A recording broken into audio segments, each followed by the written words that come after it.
Salah seorang prajurit angkatan bersenjata Rusia merekam bagaimana awak kendaraan segala medan Desert Cross 1000 melawan drone yang akhirnya jatuh ke mobil.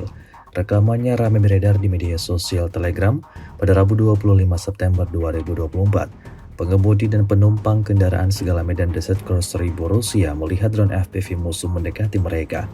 Dengan cepat melompat, mereka mulai mencoba menembak jatuh drone yang melayang di atas mereka. Drone FPV akhirnya jatuh ke mobil, namun tidak diketahui jelas apakah itu akibat dari penembakan atau apakah bahan peledak di dalamnya gagal meledak. Hingga video ini beredar, beragam komentar dituliskan warganet.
Download Tribun X sekarang, menghadirkan lokal menjadi Indonesia.